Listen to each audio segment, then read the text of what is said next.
3장은요, 하나님께서 사무엘을 예언자가 되도록 부르시고 사무엘에게 이제 복을 주셔서 온 이스라엘이 그가 하나님의 예언자라는 걸 깨닫게 하셨다라는 뭐 그런 이야기예요. 그러니까 사무엘을 예언자로 부르셨다. 응? 뭐라고요? 사무엘을. 안 하려고 그랬잖아요. 1장은 한나 이야기고요. 2장은 두 아들 얘기예요. 그리고 이제 3장은 사무엘을 예언자로 부르셨다라는 얘기예요. 예. 거기에 1절 한번 읽어보겠습니다. 소년 사무엘은 엘리 밑에서 여호와를 섬기고 있었습니다. 그 당시에는 여호와께서 직접 말씀하시는 일이 드물었고 이상도 많지 않았습니다. 사무엘이 엘리 제사장 밑에서 하나님을 섬기고 있을 당시에 지금 시대적인 배경이 설명이 되고 있는데요. 당시는 어떻대요? 여호와께서 직접 말씀하시는 일이 드물었고 이상도 많지 않은 시대였대요. 개역개정에서는 여호와의 말씀이 희귀해서 이상이 흔히 보이지 않았더라 그렇게 번역을 해놨는데요. 실제로 그 여호수아서 그 뒤쪽으로 이게 사사기부터 보시면요, 예언자 얘기가 거의 없어요. 여 예언자 있죠. 여성 예언자 한 명 나오죠. 드보라. 그리고 이제 이름 모를 예언자가 한 명이 하나 나와요. 그리고 조금 전에 우리 사무엘상의 2장에도 조금 전에 하나님의 사람이라는 이름 모를 예언자, 이 정도예요. 보이질 않습니다. 계시도 거의 없어요. 실제로 성경에서도 하나님이 말씀하시는 게 보이지가 않습니다. 아주 지극히 적죠. 근데 왜 하나님께서는 그렇게 많은 말씀을 주시다가 갑자기 말씀을 중단하셨을까요? 여러분 삶에서 하나님께서 말씀을 정말 폭포처럼 막 부으시다가 갑자기 어느 순간 딱 끊어진 적 있으세요?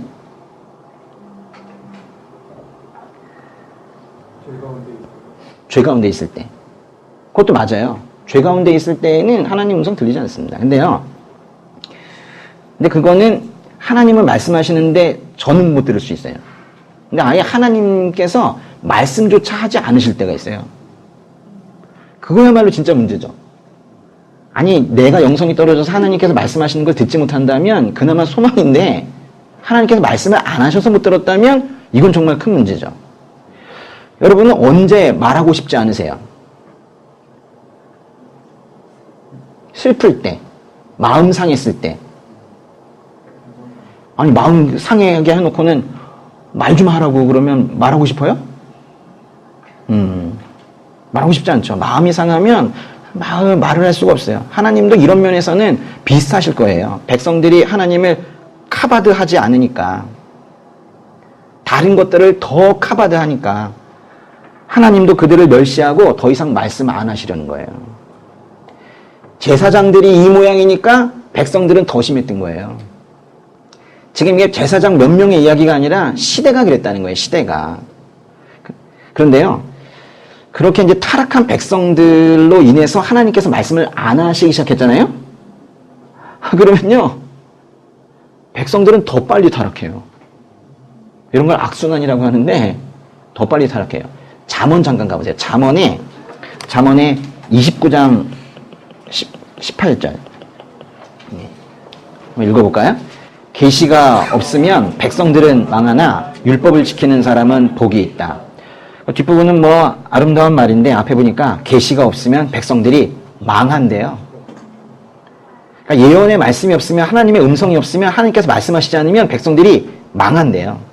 그러니까 하나님을 멸시하는 사람들 때문에 하나님께서 마음이 너무 아프시고 상하셔서 말씀을 줄이셨더니 사람들은 이제 듣는 말씀이 없으면서 점점 더 빨리 추락하게 되고, 그래서 하나님의 마음은 더 상하셔서 말씀을 더욱 줄어드니까 사람들은 완전히 망한다는 거예요. 근데 이런 이제 악순환이 계속 되어 가면서 그 사회가 망하게 되는 거예요. 심지어는 어떤 나라들은 없어지는 거예요. 국가가 영원합니까? 왜 사람들은 역사를 보면서 항상 민족과 국가가 마지막을 경험하는 걸 보면서도 그걸 굳이 자기에게는 적용을 안 하는지 모르겠어요. 마지막이 있다니까요. 지금이 말씀이 풍성한 시대인가 아닌가를 고민하고 사세요? 이런 고민이 있어야 돼요. 지금이 말씀이 풍성한 시대인지, 말씀이 기근을 겪고 있는 그런 시대인지, 크리스천은 모두 세상의 리더여야 되는데 우리가 고민하지 않으면 누가 고민하겠어요? 이거 고민을 해야 되는 거예요. 교회 밖까지는 몰라도 교회 안에 여기에 얼마나 많은 말씀을 부어주고 계시는지 그 말씀의 총량에 우리가 민감하게 반응을 하면서 살아야 돼요. 아, 요즘에 말씀이 많구나. 없구나. 이걸 느껴야 된다니까요.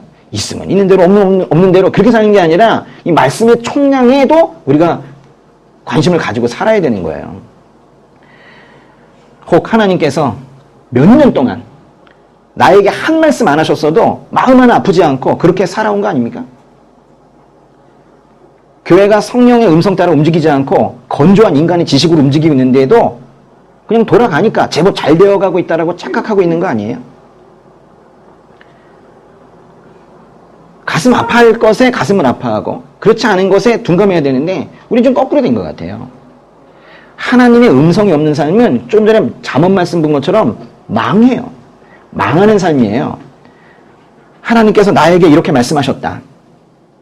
하나님께서 말씀하셨어. 기도 중에 떨림으로 이건 분명한 하나님의 음성이었어. 라고 마지막으로 고백한 거 언제세요? 하나님께서 말씀하셨다는 말을 언제 그 간증하고 마셨냐는 거예요. 근데 이제 어느 날 밤으로 시작하는 그 2절부터 드디어 이제 하나님의 음성이 그래서 여기 들려와요. 그래서 이제 우리가 이 말씀 보면서 이제 우리가 소망을 갖게 되는 건데요. 그 배경이 이렇습니다. 그 2절과 3절에 보시면 2절, 3절 한번 읽어볼까요? 어느 날 밤 눈이 어두워져 잘 보지 못하는 엘리가 잠자리에 누워있고 하나님의 등불이 아직 꺼지지 않았고 사무엘은 하나님의 궤가 있는 여호와의 성전에 누워 있었습니다. 엘리가 눈이 어두워져 잘 보지 못한다는 건 그게 그 사람이 뭐 육신적으로 연약하다, 정말 뭐 시력이 안 좋다, 이걸 지금 말하기 위해서 기록한 건 아니에요. 그게 여기서 뭐가 중요하겠어요? 하나님의 말씀이 끊어진, 하나님의 말씀이 없는 시대에 살고 있고 하나님의 음성에서 이미 멀어져 있는 그런 그 엘리 제사장의 어떤 영적인 상태를 의심해 보게 하려고 만든 표현이에요. 눈으로만 안 보이는 것이 아니라 마음으로도 심령으로도 보지 못하는 지금 그 상태를 지금 이렇게 표현을 하고 있는 거예요. 근데 그러나 이제 3절에 보니까 다행이에요. 하나님의 등불이 아직 꺼지지 않았대요. 그리고 그 등불이 꺼지지 않았는데 거기에 누가 누워 있어요? 사무엘이 누워 있대요. 등불이 꺼지지 않은 성소는 우리에게 아직 소망이 있다고 말하는 것 같아요. 하나님의 임재가 이 나라를 완전히 떠난 건 아닌가 봐요. 이 말씀 잡고 싶어요, 저는. 근데 사무엘이 지금 어디에 누워 있습니까? 하나님의 궤가 있는 여호와의 성전에 누워 있네요. 요즘식으로 따진다면 교회에서 자나 봐요. 예. 그렇다면 이제 사무엘은 그 시간에 잘 보세요. 여기 성전이면, 이 성소면 여기 하나님의 임재가 있다라고 믿고 있고 실제로 하나님께서도 그렇게 일도 하시는데, 그럼 딱 그 시간에 사무엘이 성소에 누워 있는 그 시간에 거기가 하나님의 임재가 가장 강한 곳이고 하나님이 있는 곳이면 이스라엘 그 수많은 사람들 중에서 하나님의 보좌와 가장 가까이 있는 사람이 사무엘 아닙니까? 기록 세운 거죠. 이게 그냥 넘어갈 문제가 아니에요. 이스라엘 사람 중에서 그 시간에 하나님과 가장 가까이 있는 사람이 된 거예요. 3절이 참 정말 가슴 벅찬 그런 문장인데 사람들이 이 문장 읽으면서 얼마나 가슴 떨려하고 심지어는 좀 나도 그랬으면 하는 마음 가지는지 모르겠어요. 그 4절부터 좀 긴데요. 9절까지 한번 읽어보겠습니다. 그때 여호와께서 사무엘을 부르셨습니다. 사무엘은 제가 여기 있습니다 라고 대답하고 곧 엘리에게 달려가 부르셨습니까? 저 여기 있습니다 하고 말했습니다. 엘리는 내가 부르지 않았다, 돌아가서 자거라 하고 말했습니다. 사무엘은 가서 누웠습니다. 다시 여호와께서 부르셨습니다. 사무엘아. 그러자 사무엘이 일어나 엘리에게 가서 말했습니다. 여기 있습니다. 저를 부르셨지요? 엘리가 대답했습니다. 네 아들아, 나는 부르지 않았다. 돌아가서 자거라. 그때까지 사무엘은 여호와를 잘 알지 못했고 여호와의 말씀도 아직 그에게 나타난 적이 없었습니다. 여호와께서 세 번째로 사무엘을 부르셨습니다. 사무엘은 일어나 엘리에게 가서 말했습니다. 여기 있습니다. 저를 부르셨지요? 그제야 엘리는 여호와께서 이 소년을 부르시는 것을 깨달았습니다. 그래서 엘리는 사무엘에게 가서 누워 있다가 다시 그분이 너를 부르시면 여호와여 말씀하십시오. 주의 종이 듣고 있습니다 라고 말해라 하고 일러 주었습니다. 사무엘이 돌아가 자리에 누웠습니다. 하나님께서 사무엘을 부르셨는데 사무엘은 이제껏 한 번도 하나님의 음성을 그렇게 들어본 적이 없고 그렇게 부르신다는 것을 엘리에게서 배웠어야 되는데 아직 그런 걸 배운 적도 없기 때문에 음성이 들려오니까 그저 옆방에 있는 엘리 제사장이 자신을 부른 것으로 생각을 한 거예요. 그래서 엘리에게 가서 부르셨습니까? 물었더니 엘리가 아니라면서 돌아가서 자라고 그랬어요. 근데 하나님께서 또 한 번 부르셨고 이번에도 사무엘이 엘리에게 갔고 엘리는 다시 한번 사무엘을 돌려보냈습니다. 하나님께서 세 번째로 사무엘을 불러서 사무엘이 엘리에게 갔을 때야 엘리가 이제 깨달은 거예요. 하나님께서 이 아이를 부르고 계시는구나. 깨달았어요. 좀 늦게. 그러니까 엘리의 영적인 통찰력이 참 무딘 거를 지금 보게 되는데요. 그래도 다행인 건 그래도 엘리는요 부족해도 결국 할 건 해요. 또 깨달아요. 그래서 이제 엘리가 늦게나마 깨닫고 사무엘에게 하나님께 대답하는 방법을 알려줬습니다. 뭐라고 대답하라고 가르쳐줬습니까? 여호와여 말씀하십시오. 주의 종이 듣고 있습니다. 여호와여 말씀하십시오. 주의 종이 듣고 있습니다. 이렇게 대답을 하래요. 하나님께서 부르시면 이렇게 대답하세요. 이제 사무엘은 하나님께서 다시 부르시기만 하면 이제 어떻게 대답해야 될지를 이제 배웠어요. 이제 그걸 이제 기대를 하면서 자리에 누웠습니다. 다시. 3절에서요. 보시면 3절에서 사무엘이 누워 있었죠. 누워 있었다에 동그라미 쳐보세요. 누워 있었죠. 왜 누웠을까요? 밤이 깊었고 자려고 누웠겠죠. 하나님께서 부르셨고 엘리가 돌아가서 자라고 하니까 5절 보세요. 사무엘이 다시 누웠죠. 거기도 또 한번 동그라미 쳐보세요. 근데 이때 누울 때는요. 단순히 이제 자려고만 누운 게 아니라 약간 이제 마음이 좀 이상했을 거예요. 이상하다. 분명히 음성이 들렸는데 이러면서 누웠을 거예요. 근데 9절 보세요. 이제 그 음성이 하나님의 음성인 걸 알았어요. 이제 9절에서 사무엘이 다시 누웠을 때는 이젠 달라요. 그거는 여호와의 말씀을 듣기를 기다리며 누운 거예요. 사람이 똑같이 눕는 것 같아도요. 그냥 졸려서 눕는 게 있고 하나님의 음성을 기다리면서 눕는 게 있는 거예요. 여러분 매일같이 누우시죠? 서서 잡니까? 참 이 눕는 행위는 매우 일반적이고 아주 단순한 행위예요. 매일같이 눕는 그 행위 속에서도 우리가 하나님과의 관계가 좀 더 가까워지는 방향으로 기다리는, 하나님의 음성을 기다리면서 하나님의 음성에 좀 더 민감하게 반응하는 쪽으로 그 매일매일에 똑같이 눕는 그 행위도 계속 발전되어 가셨으면 좋겠어요. 눕는 게 다 똑같은 누움이 아니라고요. 그냥 졸려서 눕고 졸려서 휴대폰 가지고 이러고 있고 이런 누움이 아니라 누움 하나 자체도 눕는 것도 발전이 되어 가야 된다고요. 근데요 3절에서 눕고 5절에서 눕고 9절에서 눕는다는 말이 히브리어로요. 한번 써보실래요? 히브리어로 이걸 뭐라고 하냐면 수아카브라고 하니 수아카브? 예, 발음 좀 어렵죠. 수아카브. 이게 눕는다는 뜻이에요. 근데요, 이 수아카브라는 단어를 지금 제가 이제 처음 여기서 눕는다 해서 이제 알려드렸지만은 사실 사무엘상에서는요, 이미 이 단어를 2장에서, 좀 전에 보셨던 2장에서 한번 사용을 했어요. 이 수아카브라는 단어를 언제 사용을 했냐면요, 2장 22절에서 사용을 했습니다. 2장 22절을 보시면 그 2장 22절의 끝부분에 이랬어요. 회막문에서 일하는 여자들과 잠을 잔 것에 대해 다 듣게 됐습니다. 그랬죠? 거기서 잠을 잤다는 건요, 의역한 거고요. 그게 바로 샤카부입니다. 그냥 쉽게 말하면 누웠다라는 거예요. 죄짓기 위해서 누웠다라는 거예요. 그러니까요, 우리가 늘 하는 이 눕는 것에도 세 가지나 있는 거예요. 육신이 피로해서 자려고 누울 수 있죠. 그거는 뭐 선도 악도 아닌 그저 단순한 눕는 거예요. 그런 게 있어요. 그런데 이렇게 홈리와 비나스처럼 죄를 짓기 위해 누울 수 있어요. 또는 사무엘처럼 하나님의 음성을 기다리면서 누울 수 있어요. 매일 누우면서도 그냥 어느 정도 하나님과의 관계로 가까이 가는 누움이었는지 이거 한번 생각해 볼 필요가 있는 거예요. 눕는 것뿐만이 아니라 우리의 대부분의 행동들이 이렇습니다. 너무 매일매일 하는 단순한 행동이어서 우리가 의미부여를 안 하고 있는 것 같아요. 하셔야 됩니다. 모든 것을 하나님과의 관계 속에서 한번 정의 내릴 필요가 있어요. 내가 걷는 것은, 내가 먹는 것은, 내가 눕는 것은 어떤 의미가 있는지 아셔야 돼요. 그저 이것도 저것도 아닌 별 의미 없는 행동이 있을 수도 있고, 근데 그 똑같은 행동도 죄악이 될 수 있어요. 그 똑같은 행동이 하나님을 갈망하는 행동이 될 수도 있는 거예요.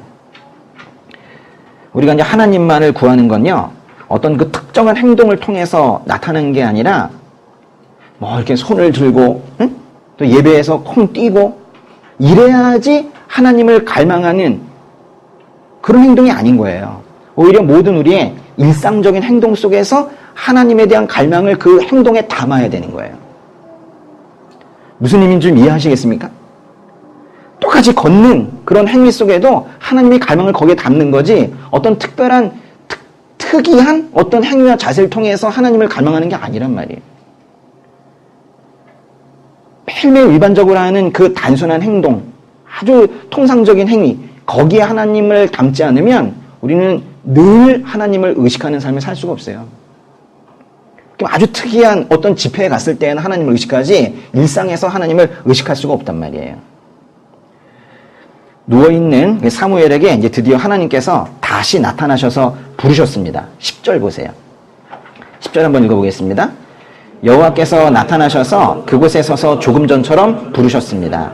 사무엘아, 사무엘아. 그러자 사무엘이 말했습니다. 말씀하십시오. 주의 종이 듣고 있습니다. 분명히 이제 가르쳐주기로는 여호와여 말씀하십시오. 주의 종이 듣고 있습니다. 이렇게 대답하라고 했는데 여호와여 뺐어요. 그렇죠? 왜냐면 바로 앞에 계시니까 그냥 그건 뺀 것 같아요. 말씀하십시오. 주의 종이 듣고 있습니다. 아, 근데요. 보세요. 10절에 보니까 여호와께서 나타나셔서 그곳에 서서 조금 전처럼 그렇게 부르셨대요. 나타나셔서 그곳에 서서 부르셨대요. 나타나셨다는 건요, 오셨다는 거예요. 뭔가 정말 이 부르기 위해서 이동을 하셨다는 거예요. 사무엘에게로 창조주 하나님께서 가까이 오신 거예요. 그리고 서서 부르셨대요. 그래서 영어 성경에서는요, 이 부분이 이제 과거형이니까 이렇게 실제로 씁니다. 예. came. 그리고 이제 스탠드를 이렇게 stood 이렇게 써요. 실제로 오셔가지고 섰다 이렇게 쓴단 말이에요. 하나님께서 친히 오셔서 서서 말씀하셨대요. 아, 이건 정말 황송한 얘기죠. 사무엘은 누워 있었는데요. 이게 얼마나 송구한 표현이에요. 그러면서도 얼마나 감동적이에요. 말씀을 하셔도 듣지 못하는 귀와 불순종하는 그런 마음만 가진 이스라엘에게 이제는 더 이상 말씀하고 싶지도 않으셨는데, 내가 이제 너희들한테 말을 하겠니? 뭐 이러셨는데, 이렇게 오셔서 서서 말씀하실 정도면 이제 말씀을 들을 참 예배자가 나타난 거예요. 그러니까 말씀하시는 거예요. 말씀을 들을 참 예배자가 하나님 앞에 있으니까 그만큼 하나님이 너무 기쁘신 거예요. 그래서 이제 오셔서 서서 말씀하시는 거예요. 그럼 이제 몇 번째 부르신 건가요? 네 번째죠. 그렇죠? 네 번째. 역시 분석력이 탁월하세요. 네 번째네요. 예. 사무엘아 부르셨을 때 사무엘이 대답했습니다. 말씀하십시오. 주의 종이 듣고 있습니다. 참으로 놀라운 경험이죠. 그 다음 그 11절부터 하나님께서 사무엘에게 구체적으로 어떤 말씀을 하시기는 하지만은 사실 우리는 하나님께서 사무엘을 부르시고 그것도 두 번이나 사무엘아 이렇게 부르시고 말씀을 시작하셨다는 그 자체에 큰 감동을 받게 되는 거예요. 지난주 토요일에 말씀드려도 됩니까? 얘기했던 거? 그 거리 전도하러 오신 그 형제 자매님들이랑 이제 함께 제가 점심 식사 했었어요. 그러니까 앞에 앉으신 희연 집사님이 식사하시다가 저한테 그러시는 거예요. 목사님, 제가 꿈 꿨어요. 목사님이랑 성도님들이 그 새롭게 하소서라는 그 프로그램에 출연한 거예요. 근데 뭐 정말 진짜처럼 뭐 생생했어요. 그랬나요? 네, 그랬다고. 그 새롭게 하소서라는 프로그램에 저희가 이제 출연을 했대요. 그래서 아주 너무 분위기가 좋고 막 그랬다는 거예요. 그 말을 듣고 더 놀란 건 저예요. 제가 그 주에 새롭게 하소서 촬영이 있었거든요. 사실 이틀 전에 그래서 촬영하고 왔는데 희연 집사님이 너무 생생했다고 말씀하시는데 당연하죠. 진짜니까요. 그래서 제가 집사님 저 며칠 있다가 거기 출연해요. 그랬더니 집사님께서 갑자기 우시더라고요. 왜 우셨을까요? 맞추면 상품. 왜 우셨을까요? 희연 집사님은 왜 우셨을까요? 사무엘상 28장 6절에 보면은 사무엘상 28장 6절에 보면 사울이 하나님께 여쭈었지만 하나님께서는 꿈으로도 우림으로도 예언자들로도 그에게 대답하지 않으셨다고 했는데 집사님께는 꿈으로 말씀을 하셨잖아요. 그게 어떤 내용이냐를 다 떠나서 하나님께서 말씀하신 것이 확실하다면 그것만으로 우리는 참으로 의미 있는 시간을 살아가게 되는 것이고 감동을 안 할 수가 없는 거예요. 하나님께서 말씀하셨잖아요. 누구에게? 나에게. 그럴 때는요, 밥 안 먹어도 배불러요. 뭐 그때 잘 드시긴 했습니다만.